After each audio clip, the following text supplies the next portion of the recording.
Une serveuse prévient un millionnaire que sa femme le trompe. Puis cela arrive. Bienvenue. N'oubliez pas de liker et de vous abonner. Et maintenant, passons à l'histoire. Les premiers rayons du soleil parisien filtraient à travers les rideaux de soie de la suite de James Moreau au Ritz. À 52 ans, ce magnate de l'immobilier contemplait la tour Eiffel depuis sa fenêtre, un verre de cognac à la main malgré l'heure matinale. Son reflet dans la vitre lui renvoyait l'image d'un homme élégant, aux tempes grisonnantes, dont les yeux bleus semblaient chercher quelque chose d'invisible à l'horizon. Le téléphone vibra sur la table de chevet. C'était encore Sophia, sa femme depuis 20 ans. Il regarda l'écran sans répondre. Leur mariage était devenu une façade parfaite, admirée par tout Paris, mais vide de toute substance. Une alliance commerciale plus qu'une union de cœur. James enfila sa veste sur mesure et descendit dans le hall. Le concierge s'inclina respectueusement. « Bonjour, monsieur Moreau, votre voiture vous attend. »« Merci, Philippe. Aujourd'hui, je vais marcher. » Le concierge ne cacha pas sa surprise. James Moreau ne marchait jamais. Il était toujours pressé, toujours en mouvement dans sa Bentley avec chauffeur. Mais aujourd'hui était différent. Depuis quelques semaines, une étrange mélancolie s'était emparée de lui, comme si les millions d'euros dans ses comptes avaient soudain perdu toute signification. Il traversa les jardins des Tuileries, observant les couples qui se promenaient, main dans la main, les enfants qui riaient en courant autour des fontaines. Ces petits bonheurs lui semblaient inaccessibles. À quoi bon posséder 5 propriétés en France quand personne ne vous attendait vraiment le soir? Ses pas le menèrent vers Montmartre, loin des quartiers huppés qu'il fréquentait habituellement. Il s'arrêta devant un petit café dont la devanture rouge défraîchie contrastait avec les établissements luxueux qu'il connaissait. « Le rouge et le noir », disait l'enseigne. Un clin d'œil à Stendhal qui fit sourire James, lui rappelant ses années d'étudiant, avant que l'empire familial ne devienne sa prison dorée. L'intérieur était simple mais chaleureux. Il s'assit à une table près de la fenêtre, appréciant l'anonymat que lui offrait ce quartier. Une jeune femme s'approcha, carnet à la main. Elle portait une simple robe noire et un tablier blanc. Ses cheveux châtains étaient noués en chignon désordonné. « Bonjour, monsieur. Qu'est-ce que je vous sers ?» Sa voix était douce, avec un léger accent du Sud. James leva les yeux et fut frappé par son regard. Des yeux verts, profonds, qui semblaient voir au-delà des apparences. « Un café, s'il vous plaît, noir. Comme votre humeur ?» demanda-t-elle avec un sourire espiègle. James fut pris au dépourvu. Personne ne lui parlait ainsi d'habitude. « Est-ce si évident ?» Les épaules, voûtées, le regard lointain, la main qui tourne machinalement l'alliance. « Je vois beaucoup de gens passer ici, monsieur. Les heureux et les autres. » Elle s'éloigna avant qu'il ne puisse répondre. James resta pensif. Cette serveuse, en quelques secondes, avait vu ce que son entourage ignorait depuis des années. Elle revint avec son café et une petite madeleine. « Je n'ai pas commandé de pâtisserie, dit-il. C'est la maison qui offre. » Parfois, un peu de douceur aide à affronter l'amertume. James sourit malgré lui. « Comment vous appelez-vous ?»« Émilie. Émilie Durand. »« James Moreau. » Elle hocha la tête sans manifester de reconnaissance, ce qui était rare quand il se présentait. Son nom apparaissait régulièrement dans les pages économiques des journaux et les soirées mondaines. James resta plus longtemps que prévu. Le café était délicieux, mais c'était surtout cette atmosphère simple, authentique, qui le retenait. Et peut-être aussi les apparitions d'Émilie entre les tables, son rire franc avec les clients habitués, sa manière de transformer ce petit café en un lieu où chacun se sentait bienvenu. Son téléphone vibra plusieurs fois. Des messages de Sophia, puis de son assistant. Une réunion importante qu'il avait oubliée. Le monde réel qui le rappelait à l'ordre. Il laissa un généreux pourboire et se dirigea vers la sortie. Émilie lui ouvrit la porte. « Reviendrez-vous, monsieur Moreau ? Appelez-moi James. Et oui, je reviendrai. » Dans la rue, son chauffeur l'attendait, l'air inquiet. « Monsieur, nous vous cherchions partout. » Madame était inquiète. James émit un rire sans joie. Inquiète pour sa carte de crédit, sans doute. Il monta dans la voiture, mais son esprit était resté dans ce petit café, avec cette serveuse aux yeux verts qui avait vu en lui ce que personne d'autre ne voyait plus. La réunion fut longue et ennuyeuse. James signait des contrats, acquiesçait aux propositions, mais son esprit errait ailleurs. Ce soir-là, au dîner avec Sophia dans leur appartement avec vue sur la Seine, le silence était plus lourd que jamais. « Tu étais où ce matin ?»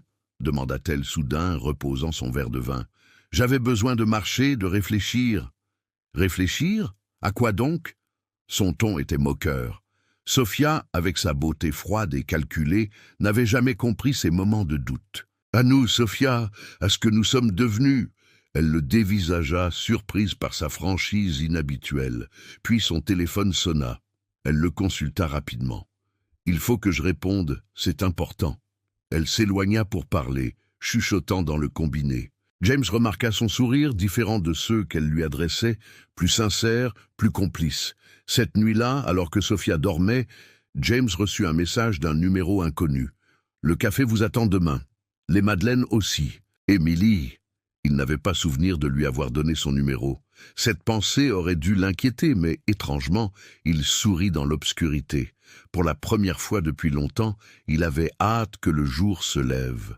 3 jours. Plus tard, devenu un habitué du rouge et noir, James était assis à sa table habituelle quand il vit entrer Sophia au bras d'un homme qu'il reconnut immédiatement, Victor Leblanc, son associé et ami de longue date. Ils ne le virent pas, caché par un paravent, mais leur proximité et leurs gestes ne laissaient aucun doute sur la nature de leur relation. Émilie, qui avait tout vu, posa une main sur son épaule. « Parfois, monsieur Moreau, l'amertume de la vérité est préférable à la douceur des illusions. » James sentit son monde s'effondrer et se reconstruire simultanément. Il était face à un choix qui allait tout changer. Le ciel parisien s'assombrissait, tandis que James restait figé, observant Sophia et Victor à travers la vitrine du café. Les doigts entrelacés, les regards complices, les lèvres qui se frôlaient. Ces images s'imprimaient dans son esprit comme autant de coups de poignard. Après 20 ans de mariage, découvrir cette trahison dans ce petit café de Montmartre où il cherchait refuge semblait d'une ironie cruelle. « Voulez-vous partir ?» murmura Émilie, dont la main reposait toujours sur son épaule. James serra les poings sous la table. « Non, je veux voir jusqu'où va l'heure, complicité. » Émilie s'assit face à lui cachant la vue du couple.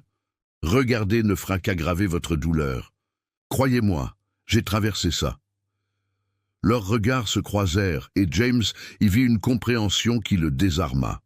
« Comment avez-vous su pour mon numéro de téléphone ?» demanda-t-il, cherchant à détourner la conversation. Un sourire énigmatique se dessina sur les lèvres d'Émilie. « Votre carte de visite est tombée de votre veste le premier jour.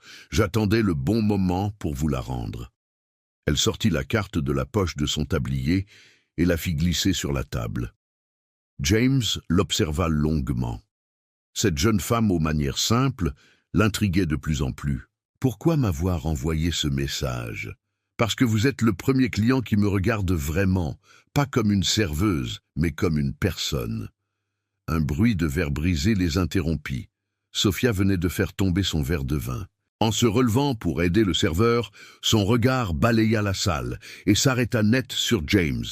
La stupeur se peignit sur son visage, rapidement remplacée par une froideur calculatrice. « James, quelle surprise !» Elle s'approcha de leur table, Victor sur ses talons, visiblement mal à l'aise. « Je ne savais pas que tu fréquentais ce genre d'endroit, et en si charmante compagnie. » Le ton était venimeux. James se leva lentement, dominant, le couple de sa haute stature. « Bonjour Sophia, Victor. » Sa voix était d'un calme effrayant. « Vous semblez proche. »« Un déjeuner d'affaires, rien de plus, » répondit Victor trop rapidement, évitant son regard. Émilie se leva à son tour. « Je vais vous laisser. »« Non, restez, » insista James en lui prenant doucement le poignet. « Après tout, vous êtes chez vous ici. » Le regard de Sophia passa de l'un à l'autre, calculateur. « Je comprends mieux tes absences maintenant. Tu me reproches une supposée infidélité alors que toi-même... » Elle laissa sa phrase en suspens, lourde d'insinuations. Madame se trompe, intervint Émilie avec une dignité tranquille. Monsieur Moreau est un client, rien de plus. Bien sûr, ricana Sophia, une serveuse et un millionnaire, classique. James sentit une colère froide l'envahir. Pendant 20 ans, il avait fermé les yeux sur l'ambition dévorante de Sophia, sur son matérialisme, sur la vacuité de leur relation. Mais l'entendre humilier Émilie, dont la seule faute était de lui avoir montré de la compassion. « Nous partons », déclara-t-il sèchement à Sophia. « Cette conversation ne se tiendra pas ici. » Dans la rue, la tension était palpable. Victor marmonna une excuse et s'éclipsa rapidement, laissant le couple face à face sous une fine pluie qui commençait à tomber. « Depuis combien de temps ?» demanda simplement James. Sophia haussa les épaules, avec une élégance étudiée. « Quelle importance ? Notre mariage n'est qu'une façade, nous le savons tous les deux. 20 ans, Sophia, 20 ans méritent au moins l'honnêteté. » L'honnêteté. Elle eut un rire amer. « Parlons-en. Tu n'as jamais été là. Physiquement présent peut-être, mais ton esprit, toujours ailleurs, avec tes immeubles, tes contrats, tes millions. Et maintenant avec cette serveuse. Ne parle pas d'elle ainsi. Oh, tu la défends déjà. C'est touchant. Elle t'a servi quoi avec ton café? Des illusions? L'idée qu'une femme puisse t'aimer pour autre chose que ton argent? Ces mots frappèrent James en plein cœur, ravivant ses propres doutes. Et si Émilie n'était qu'une opportuniste plus subtile que les autres? Notre avocat te contactera, conclut Sophia en s'éloignant vers la voiture qui l'attendait. Ne t'inquiète pas, je serai discrète, pour le bien de l'entreprise. James resta seul sous la pluie, ses certitudes ébranlées. Quand il retourna, dans le café, Émilie avait disparu. Le patron lui expliqua qu'elle avait pris sa journée et était partie précipitamment. Les semaines qui suivirent furent un tourbillon de rencontres avec les avocats, de négociations tendues et de nuits blanches. La procédure de divorce avançait dans une discrétion relative. Mais les rumeurs commençaient à circuler dans les cercles d'affaires parisiens. James s'était réfugié dans sa villa de Neuilly, fuyant l'appartement qu'il partageait avec Sophia. Un soir, alors qu'il contemplait le jardin depuis sa terrasse, son majordome lui annonça une visiteuse. Émilie se tenait dans l'entrée, intimidée par le luxe qui l'entourait. Elle portait une simple robe bleue et tenait un paquet dans ses mains. « Je ne devrais pas être ici, » dit-elle nerveusement, « mais je devais vous voir. » James la fit entrer. Dans le salon, conscient du contraste saisissant entre cette femme simple et l'opulence de sa demeure. « Comment avez-vous trouvé mon adresse ?»« Votre chauffeur. Il vient parfois au café. Il s'inquiète pour vous. » James sourit faiblement. Antoine a toujours été trop bavard. Un silence gêné s'installa entre eux. Émilie lui tendit finalement le paquet. « Des madeleines. Faites maison, je me suis dit que vous en auriez peut-être besoin. » Ce geste simple, dénué de calcul, toucha James plus qu'il ne l'aurait cru possible. « Merci, mais vous n'auriez pas dû venir. » Pourquoi? Parce que Sophia n'a raison sur un point. Un homme comme moi, les gens ne s'approchent que pour ce que je peux leur offrir. Émilie le regarda longuement. « Quand vous êtes entré dans ce café la première fois, je n'avais aucune idée de qui vous étiez. Je n'ai vu qu'un homme triste qui avait besoin d'un café et d'un sourire. Et maintenant que vous savez qui je suis, je vois toujours le même homme avec ou sans millions. » Ces mots simples résonnèrent dans le cœur de James avec une force inattendue. Avant qu'il puisse répondre, son téléphone sonna. C'était son avocat, l'informant d'un développement inquiétant.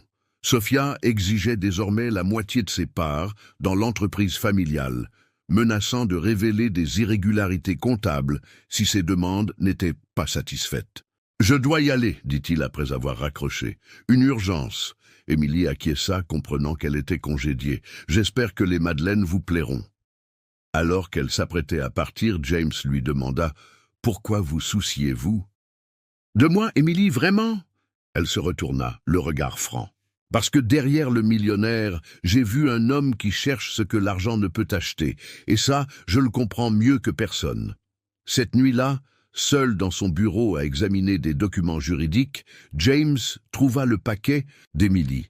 À l'intérieur, avec les madeleines, il découvrit une lettre manuscrite. « James, je ne suis pas doué avec les mots, alors je serai brève. Je quitte Paris.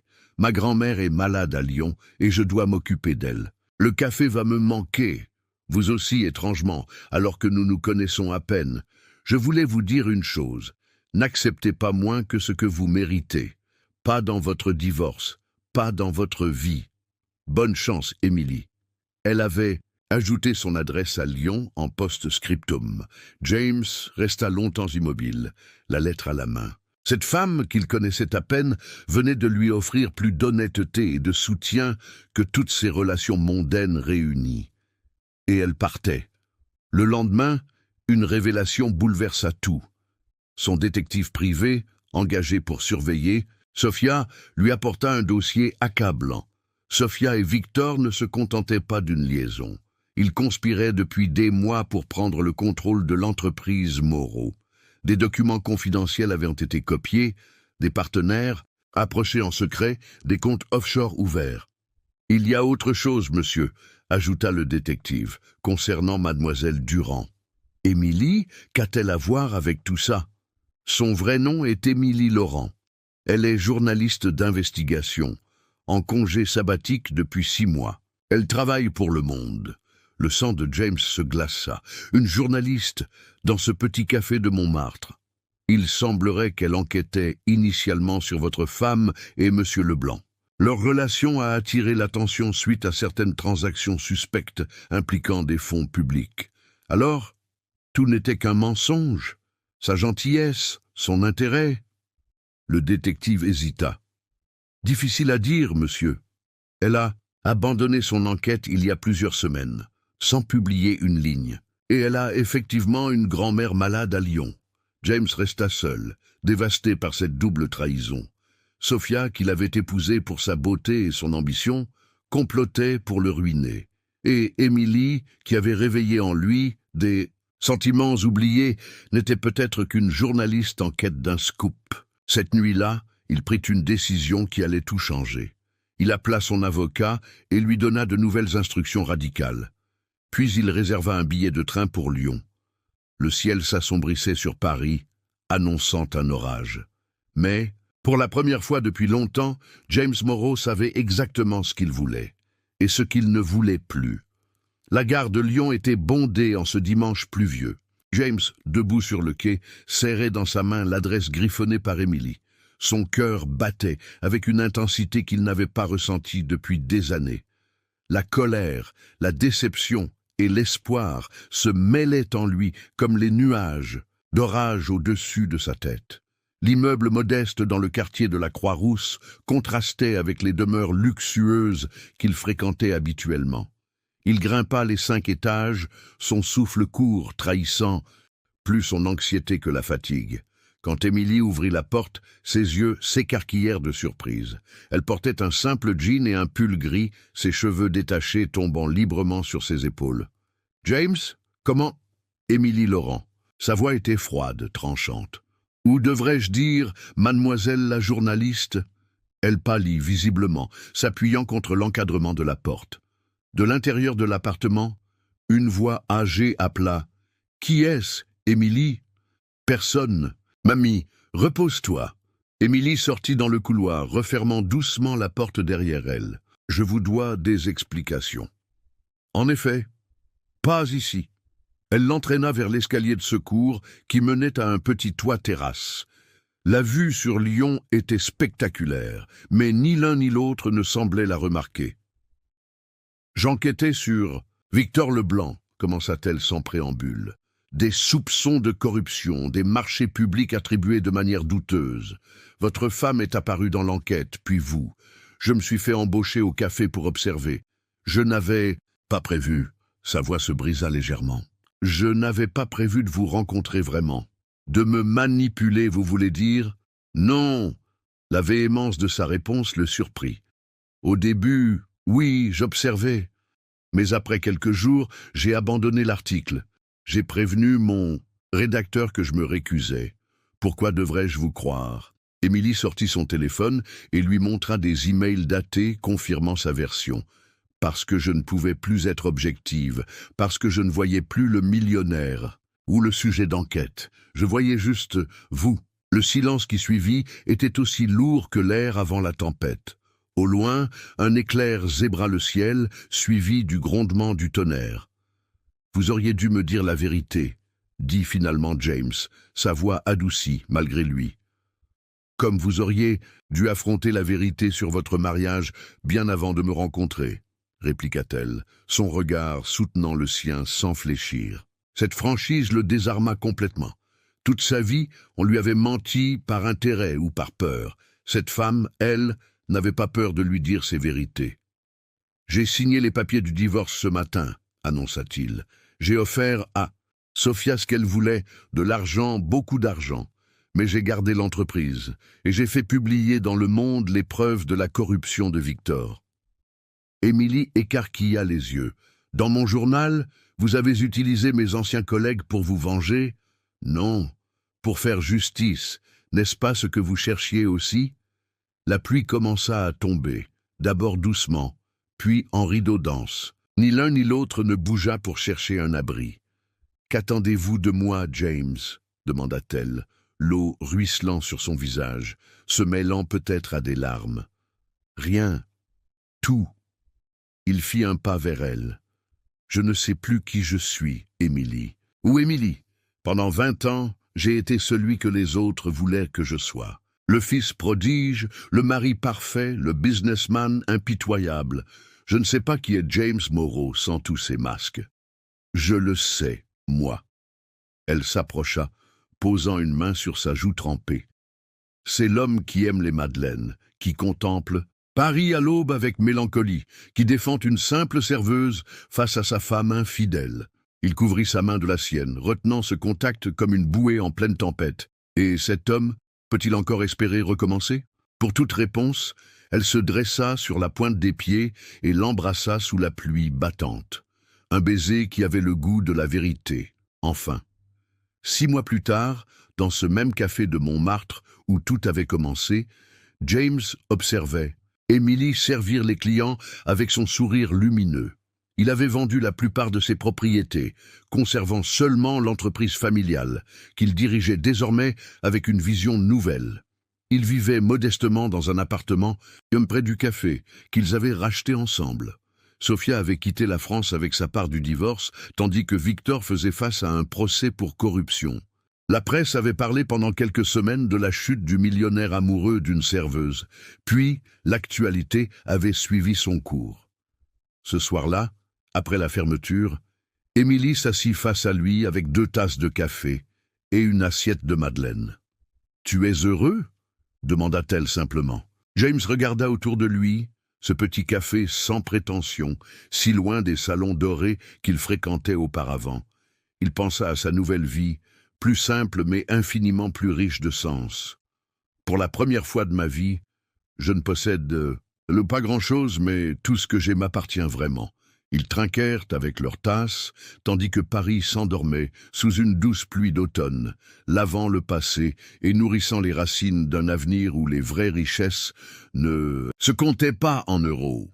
Si cette histoire d'amour et de rédemption vous a touché, n'hésitez pas à laisser un commentaire et à partager votre propre expérience. Abonnez-vous pour découvrir chaque semaine de nouvelles histoires qui vous feront voyager entre les émotions les plus profondes. Votre soutien est ce qui nous permet de continuer à créer pour vous. Et dites-nous, quelle richesse poursuivez-vous dans votre vie ?